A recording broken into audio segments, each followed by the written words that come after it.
அன்பு குழந்தைகளே, அனைவருக்கும் வணக்கம். வீட்டில் அனைவரும் என்ன செய்து கொண்டிருக்கிறீர்கள்? மிகவும் மகிழ்ச்சியாக இருக்கிறீர்கள் இல்லையா? அதே மகிழ்வோடு இப்போது ஒரு பாடலை பாடுவோமா? நான் பாடுகிறேன், என்னோடு சேர்ந்து நீங்களும் பாடுங்கள். பாடுவோமா? தலையையாட்டு சொயிங் சொயிங் சொயிங், தலையையாட்டு சொயிங் சொயிங் சொயிங், கண்ணை சிமிட்டு கிளிங் கிளிங் கிளிங், கண்ணை சிமிட்டு கிளிங் கிளிங் கிளிங், கையை தட்டு கிளாப் கிளாப் கிளாப், கையை தட்டு கிளாப் கிளாப் கிளாப், காலை தட்டு தப் தப் தப், காலை தட்டு தப் தப் தப். என்ன குழந்தைகளே, பாடல் அனைவருக்கும் பிடித்ததா? உடல் என்பது பல்வேறு உடல் உறுப்புகளால் ஆனது. அந்த உடல் உறுப்புகள் என்னென்ன? ஒவ்வொன்றாக காண்போமா? கண், மூக்கு, வாய், காது, கழுத்து, தோள்பட்டை, கை, கைவிரல்கள், மார்பு, வயிறு, முழங்கால், கால், கால் விரல்கள். இவையெல்லாம் நமது உடல் உறுப்புகள்.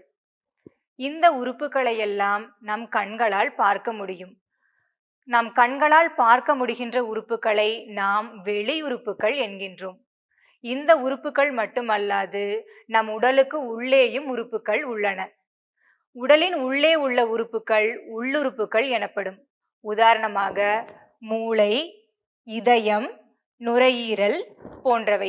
இவையெல்லாம் நம் கண்களுக்கு தெரியாது. ஆகவே இதை நாம் உள்ளுறுப்புகள் என்கின்றோம்.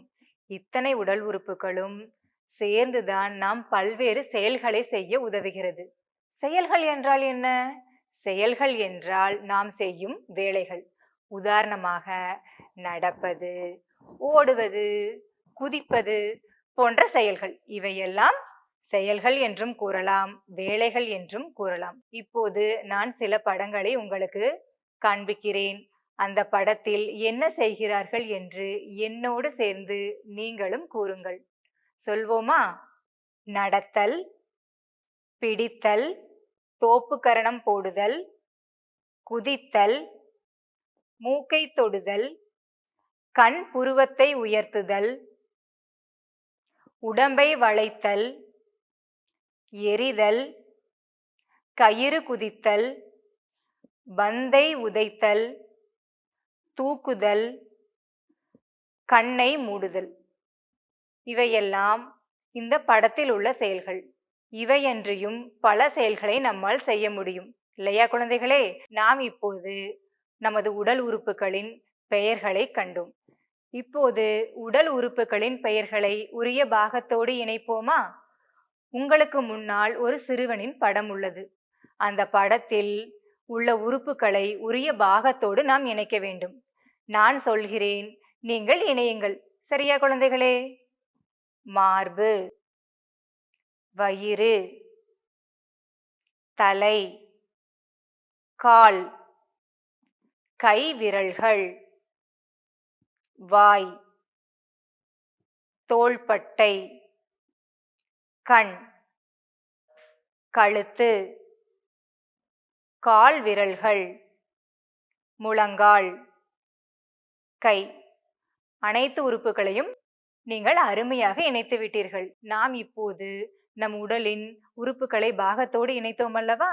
அந்த உறுப்புகளுள் சில எண்ணிக்கையில் 1ஆகவும் சில எண்ணிக்கையில் 2ஆகவும் காணப்படுகின்றன. அவை என்னென்ன உறுப்புகள் என்று பார்ப்போமா? முதலில் எண்ணிக்கையில் 1 மட்டும் உள்ள உறுப்புகள்: மூக்கு, வாய், கழுத்து, வயிறு. இவையெல்லாம் எண்ணிக்கையில் 1 மட்டுமே உள்ள உறுப்புகள். அடுத்ததாக எண்ணிக்கையில் 2 உள்ள உறுப்புகள். நமக்கு கண்கள் 2, காதுகள் 2, கைகள் 2, கால்கள் 2. இப்போது உங்களின் முன்னே ஒரு சிறுவனின் படம் உள்ளது. அந்த படத்தில் 2ஆக உள்ள உறுப்புகளை 2 என்ற எண்ணுடனும் ஒரே ஒரு உறுப்பாக உள்ளவற்றை 1 என்ற எண்ணுடனும் இணைக்க வேண்டும். செய்யலாமா? முதலில் காவ்யா, நீ சொல். நமக்கு கண்கள் எத்தனை? கண்கள் 2. அப்போது கண்களை 2 என்ற எண்ணுடன் இணைக்க வேண்டும். மூக்கு எத்தனை? மூக்கு 1. மூக்கை 1உடன் இணையுங்கள். நமக்கு வாய் எத்தனை? வாய் 1. வாயை 1 என்ற எண்ணுடன் இணையுங்கள். நமக்கு கைகள் எத்தனை? கைகளை 2 என்ற எண்ணுடன் இணையுங்கள். நமக்கு கால்கள் எத்தனை? கால்களும் 2 தான். அப்போது கால்களை எதோடு இணைக்க வேண்டும்? 2 என்ற எண்ணுடன் இணைக்க வேண்டும். நமக்கு எத்தனை வயிறு உள்ளது குழந்தைகளே? ஒரே ஒரு வயிறு தான் உள்ளது இல்லையா? அப்போது வயிறை நாம் 1 என்ற எண்ணுடன் இணைக்க வேண்டும். எல்லோரும் அருமையாக செய்தீர்கள். மிக்க நன்று குழந்தைகளே. உங்களுக்கு தெரியுமா குழந்தைகளே, நமக்கு எப்படி உடல் உறுப்புகள் உள்ளதோ அதே போல எல்லா விலங்குகளுக்கும் உடல் உறுப்புகள் உள்ளன. நமக்கு கழுத்து எப்படி இருக்கிறது? மிகவும் சிறியதாக இருக்கிறது இல்லையா? ஆனால் ஒட்டகச்சிவிங்கிக்கு நீளமான கழுத்து இருக்கிறது. அந்த நீளமான கழுத்து உயரமான மரங்களில் உள்ள இலைகளை பறித்து உண்ண அதற்கு உதவுகிறது. அதே போல் யானைக்கு நீண்ட தும்பிக்கை உண்டு. அந்த நீண்ட தும்பிக்கை நமக்கு கைகள் எவ்வாறு உதவுகிறதோ அதே போல யானைக்கு உணவு உண்ண மற்ற வேலைகளை செய்ய யானைக்கு தும்பிக்கையே உதவுகிறது. சரியா குழந்தைகளே? நமது கையில் எத்தனை விரல்கள் உள்ளன? எண்ணி பார்ப்போமா குழந்தைகளே?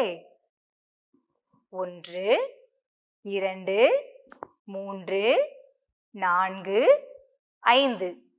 கையில் எத்தனை விரல்கள் உள்ளன? 5 விரல்கள் உள்ளன. ஒவ்வொரு விரலுக்கும் பெயர் உள்ளது. அது என்ன என்று இப்போது அறிந்து கொள்வோமா? கட்டை விரல். மற்ற எல்லா விரல்களை விட பெரியதாக இருப்பதால் இந்த விரலை நாம் கட்டை விரல் என்கின்றோம். இந்த கட்டை விரல் பல செயல்களை செய்வதற்கு அடிப்படையாக உள்ளது. கட்டை விரல் இல்லாமல் சில செயல்களை நாம் செய்ய முடியாது. உதாரணமாக சாப்பிடுவதற்கு கூட கட்டை விரலே பெரும்பாலும் உதவி செய்கிறது. சரியா குழந்தைகளே? அடுத்ததாக சுட்டு விரல். ஒருவரை சுட்டி காட்டி சொல்ல உதவுவதால் இதை நாம் சுட்டு விரல் என்கின்றோம். ஒரு பொருளையோ ஒரு நபரையோ சுட்டிக்காட்டி இவர்தான், இந்த புத்தகம்தான், இந்த பைதான் என்று சுட்டிக்காட்டி சொல்ல உதவுவதால் இதை நாம் சுட்டு விரல் என்று சொல்கிறோம். அடுத்தது நடுவிரல். நடுவிரல் என்பது இந்த பக்கம் 2 விரல்கள், மறுபுறம் 2 விரல்கள், அதற்கு நடுவில் அமைந்துள்ளதால் இந்த விரலை நாம் என்ன சொல்கிறோம்? நடுவிரல் என்று சொல்கிறோம். அடுத்ததாக மோதிர விரல். நாம் அனைவரும் மோதிரம் அணிய பயன்படுவதால் நாம் இதை என்ன சொல்கிறோம்? மோதிர விரல் என்று சொல்கிறோம். நீங்கள் கூட பார்க்கலாம், நான் என்ன அணிந்திருக்கிறேன்? மோதிரம் அணிந்திருக்கிறேனா? அதனால் தான் இந்த விரலை நாம் என்ன சொல்கிறோம்? மோதிர விரல் என்று சொல்கிறோம். கடைசியாக சுண்டு விரல். உங்கள் விரலை எடுத்து பாருங்கள். இந்த விரல் மற்ற எல்லா விரல்களை விட எப்படி இருக்கிறது? சிறியதாக இருக்கிறது. எனவே இதை நாம் என்ன என்று சொல்கிறோம்? சுண்டு விரல் என்று சொல்கிறோம். சரியா குழந்தைகளே? மீண்டும் ஒரு முறை கூறலாமா? கட்டை விரல், சுட்டு விரல், நடுவிரல், மோதிர விரல், சுண்டு விரல். நாம் இதுவரை உடல் உறுப்புகளை பற்றி தெரிந்து கொண்டோம். அந்த உடல் உறுப்புகளை பற்றி நான் உங்களிடம் சில கேள்விகளை கேட்கப் போகிறேன்.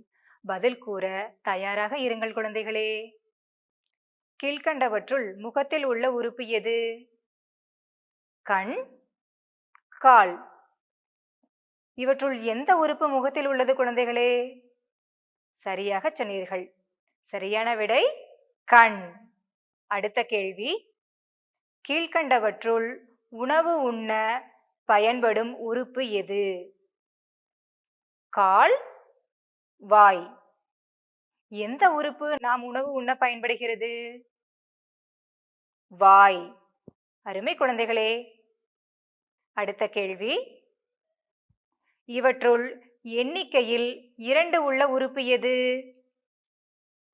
காது, வாய்.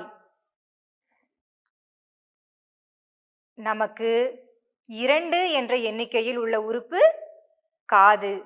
சரியான விடை எது? காது. அடுத்த கேள்வி, இவற்றுள் வட்டமிட்ட விரலின் பெயர் என்ன?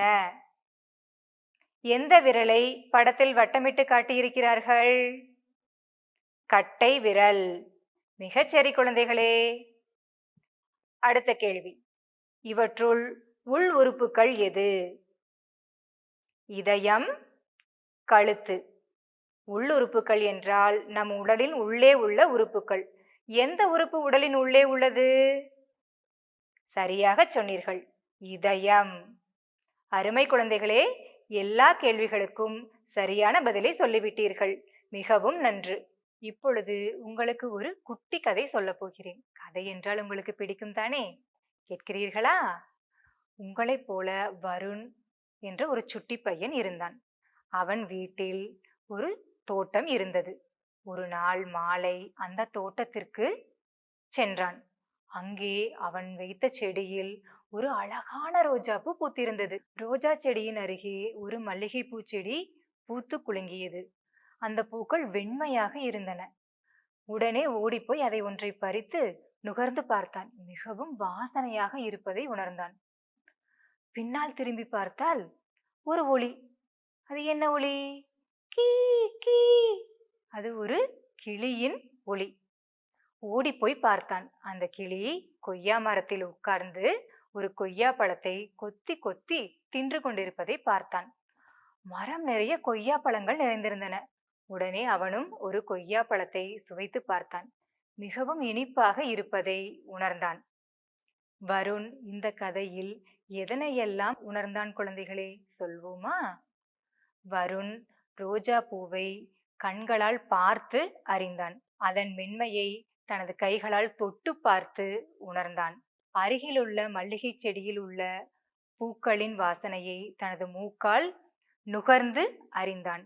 கிளி எழுப்பிய ஒலியை தன் காதால் கேட்டு அறிந்தான். கொய்யா பழத்தின் சுவையை தனது நாக்கால் சுவைத்து உணர்ந்தான். அவன் உணர பயன்படுத்திய உறுப்புகளே ஐம்புலன்கள் என்று நாம் சொல்கிறோம். ஐம்புலன்கள் என்னென்ன? கண், காது, மூக்கு, நாக்கு, தோல், அதாவது தொட்டு உணர்தல். இந்த 5 உறுப்புகளைத்தான் நாம் ஐம்புலன்கள் என்று சொல்கிறோம். இப்போது அந்த ஐம்புலன்களை ஒவ்வொன்றாக பார்ப்போம். சரியா குழந்தைகளே? ஐம்புலன்களுள் முதன்மையானது கண். வருண் தனது தோட்டத்தில் உள்ள ரோஜா செடியை தனது கண்களால் பார்த்தான். நாம் நம்மை சுற்றியுள்ள எல்லா பொருட்களையும் எந்த உறுப்பால் பார்க்கிறோம்? நமது கண்ணின் வழியாக பார்க்கிறோம். அதாவது நம்மை சுற்றியுள்ள உலகத்தை நம் கண்கள் வழியாகத்தான் பார்க்கிறோம். இல்லையா குழந்தைகளே? அதில் பல்வேறு அளவுகள், வடிவங்கள், வண்ணங்கள் உள்ளன. நாம் பார்க்கும் ஒவ்வொரு பொருளும் பல்வேறு நிறங்களில், வடிவங்களில் காணப்படுகின்றன. கீழ்காணும் படத்தை பாருங்கள். அதில் சிறுவர்கள் என்ன செய்கிறார்கள் என்று கூறுங்கள். பச்சை நிற சட்டை அணிந்த சிறுவன் சிவப்பு நிற பலூனை வைத்துக்கொண்டு விளையாடி கொண்டிருக்கிறான். அவன் அருகில் ஒரு சிறுமி பந்தை உதைத்து கொண்டிருக்கிறாள். ஒரு சிறுவன் பம்பரம் விட்டு கொண்டிருக்கிறான். சிறுமி ஒருத்தி பட்டம் விட்டு கொண்டிருக்கிறாள். அது மிகவும் உயரமாக பறந்து கொண்டிருக்கிறது. சிறுவர்கள் இருவர் மட்டை பந்து விளையாடி கொண்டிருக்கிறார்கள். சிறுவர் சிறுமியர் மட்டுமா விளையாடி கொண்டிருக்கிறார்கள்? கூடவே நம் வீட்டில் வளர்க்கும் நாய்க்குட்டி, பூனைக்குட்டி போன்ற விலங்குகளும் இருக்கின்றன. பார்க்கிறீர்களா? அத்தோடு பறவைகள் கூட இருக்கிறது. ஒரு சேவல் கிளையில் உட்கார்ந்து எல்லாரும் விளையாடுவதை பார்த்து கொண்டிருக்கிறது. வாத்து ஒன்று அழகாக நீந்தி கொண்டிருக்கிறது. அது எப்படி கத்தும்? Quack quack. பார்த்திருக்கிறீர்கள் தானே? இது மட்டுமல்லாமல் இந்த படத்தில் ஒரு வீடு இருக்கிறது. விளையாடுவதற்கு சீசா இருக்கிறது. பச்சை பசேல் என்ற புல்வெளியும் இருக்கிறது. இதையெல்லாம் நாம் எந்த உறுப்பால் உணர்கிறோம்? நமது கண்ணால் பார்த்து உணர்கிறோம். சரியா குழந்தைகளே? ஐம்புலன்களுள் இரண்டாவது உறுப்பு காது. வருண் கிளியின் ஒலியை எந்த உறுப்பால் கேட்டறிந்தான்? தனது காதால் கேட்டறிந்தான், இல்லையா? நாமும் பல்வேறு ஒலிகளை நம் காதால் கேட்டு அறிகிறோம். சில ஒலிகள் மிக மென்மையாகவும் சில ஒலிகள் சத்தமாகவும் இருக்கின்றன. இல்லையா குழந்தைகளே? நான் இப்போது சில ஒலிகளை எழுப்புகிறேன். அது என்னவென்று நீங்கள் கண்டுபிடியுங்கள். செய்வோமா? கா, கா, கா. இது என்ன சத்தம்? காகம் கரையும் சத்தம். அடுத்தது டிங் டிங் டிங் டிங் டிங் டிங் டிங் டிங் டிங் டிங் டிங் டிங் டிங் டிங். இந்த ஒலி நாம் அனைவரும் பள்ளியில் கேட்கும் ஒலி. இந்த ஒலி கேட்டதும் நாம் என்ன செய்வோம்? நம் புத்தக பையை எடுத்துக்கொண்டு மகிழ்ச்சியாக வீட்டிற்கு கிளம்பி விடுவோம் இல்லையா? அடுத்த ஒலி எழுப்பட்டுமா? டிக் டிக் டிக் டிக் டிக் டிக் டிக் டிக் டிக் டிக். இந்த ஒலியை நீங்கள் எங்கு கேட்டு இருக்கிறீர்கள்? இந்த ஒலி கடிகாரம் எழுப்பும் ஒலி. அடுத்ததாக உங்களுக்கு மிகவும் பிடித்த ஒரு ஒலி.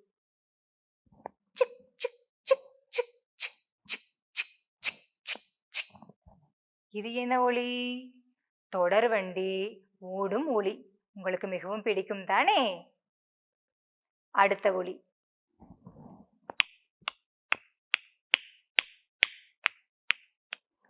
இந்த சத்தம் நினைவிருக்கிறதா? இதை நீங்கள் எங்கு கேட்டு இருக்கிறீர்கள்? இந்த ஒலி நீர் சொட்டும் சத்தம் இல்லையா?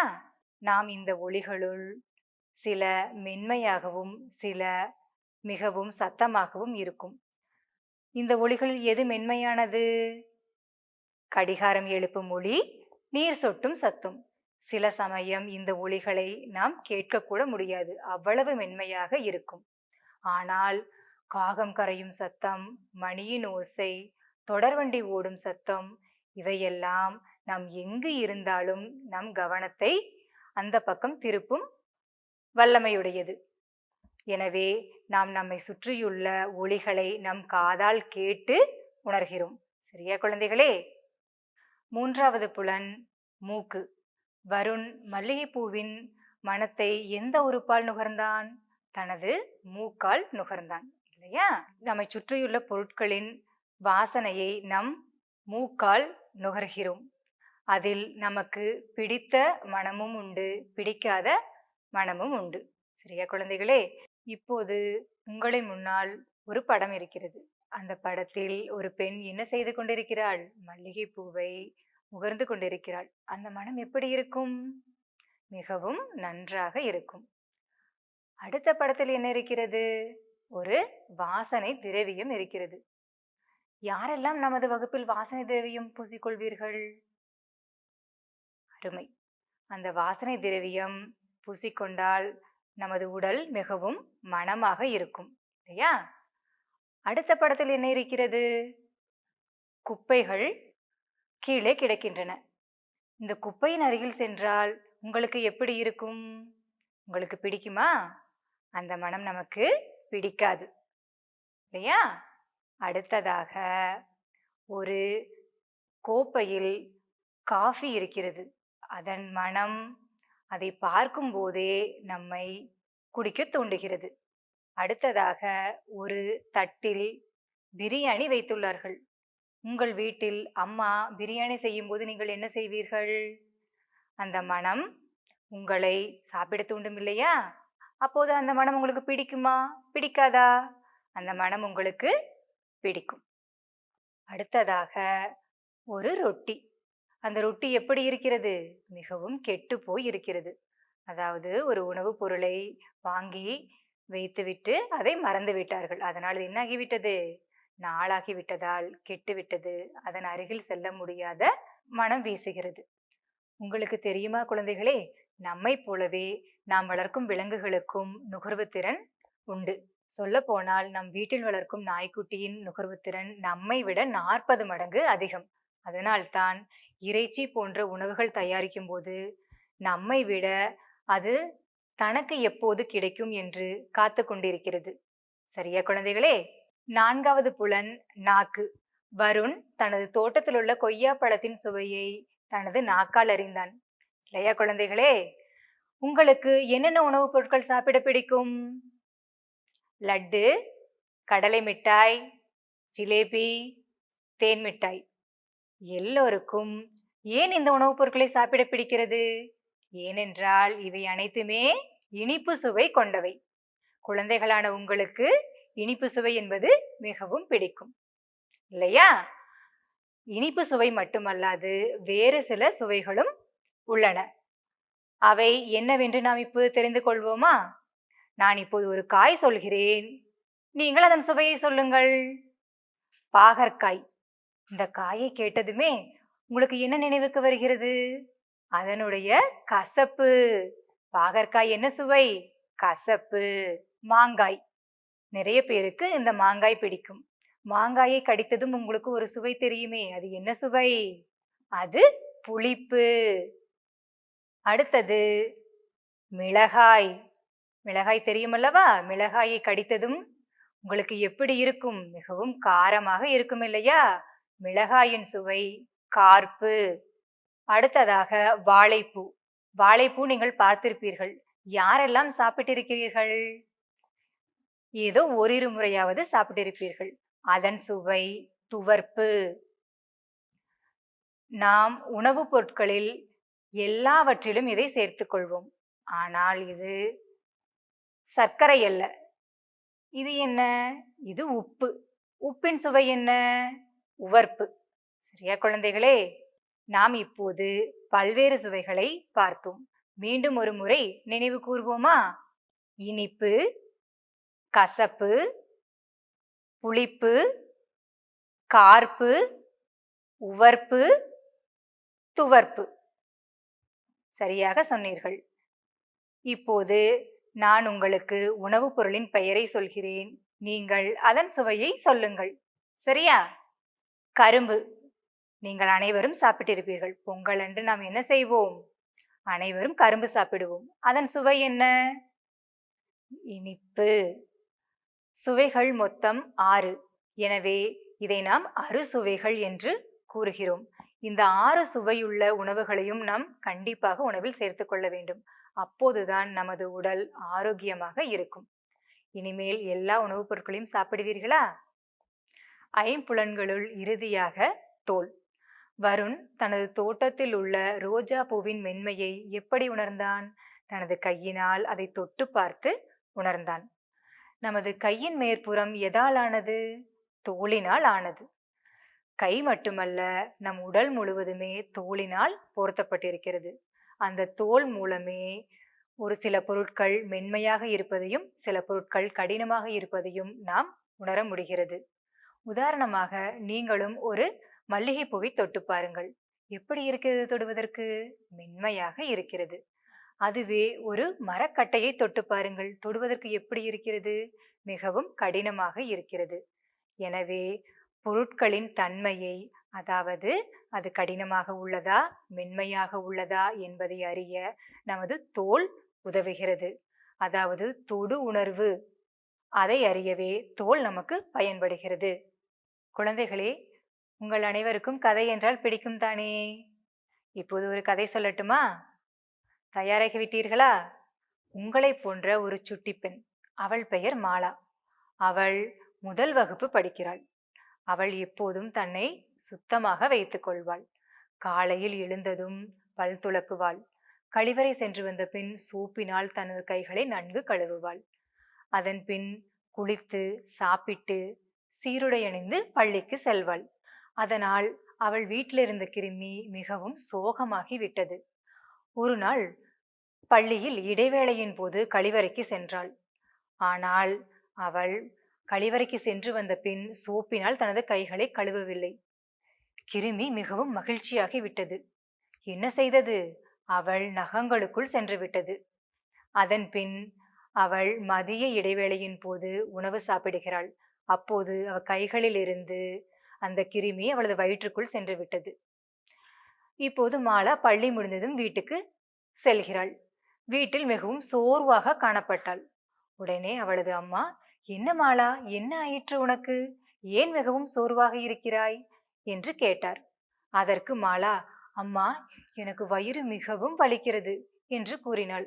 உடனே அவளது அம்மா மாலாவை மருத்துவரிடம் அழைத்துச் சென்றார். மருத்துவர் அவளை பரிசோதித்துவிட்டு மருந்துகள் கொடுத்தார். அதன் பின் அவர் கழிவறைக்கு சென்று வந்த பின் சோப்பினால் நமது கைகளை நன்கு கழுவ வேண்டும் என்று கூறினார். அதன் பின் மாலா மருந்துகளை எடுத்துக்கொண்டாள். போது நலமடைந்து விட்டாள்.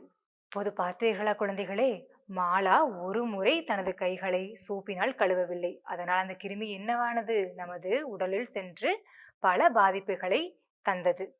அதனால் நமது கைகளை நாம் எப்படி வைத்துக் கொள்ள வேண்டும்? மிகவும் சுத்தமாக வைத்துக் கொள்ள வேண்டும்.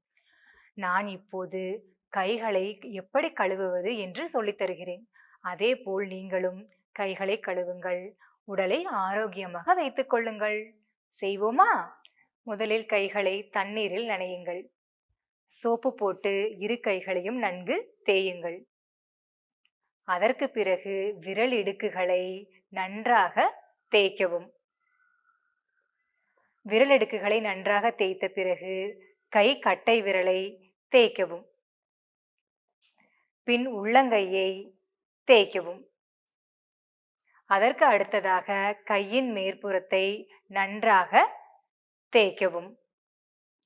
அதன் பின் விரல் நுனியில் உள்ள அழுக்கு போக உள்ளங்கையில் நன்றாக அழுத்தம் கொடுத்து தேய்க்கவும்.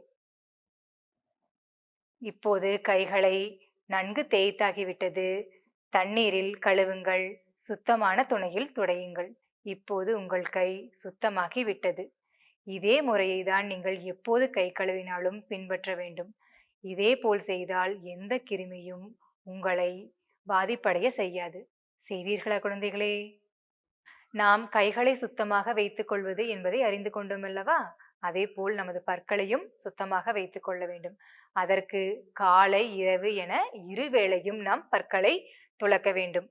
அடுத்ததாக கழிவறை பயன்பாடு. நமது கழிவறையை எப்படி பயன்படுத்த வேண்டும் என்பதையும் அறிந்து கொள்வோம். நாம் கழிவறைக்கு செல்லும் முன்பும் சென்று வந்த பின்பும் நன்கு நீரை ஊற்ற வேண்டும். அதன் பின் நமது கால்களை மிதியடியில் நன்கு துடைக்க வேண்டும். பிறகு சோப்பினால் நமது கைகளை நன்கு கழுவ வேண்டும். நம் கை கழுவும் முறையை பார்த்தோம் இல்லையா? அதே முறையை பின்பற்றி கைகளை நன்கு கழுவிக் கொள்ளுங்கள். அதன் பின் துண்டினால் கைகளை துடைத்துக் கொள்ளுங்கள். இவ்வாறு கழிவறையை பயன்படுத்தினால் மிகவும் பாதுகாப்பாக இருக்கும்.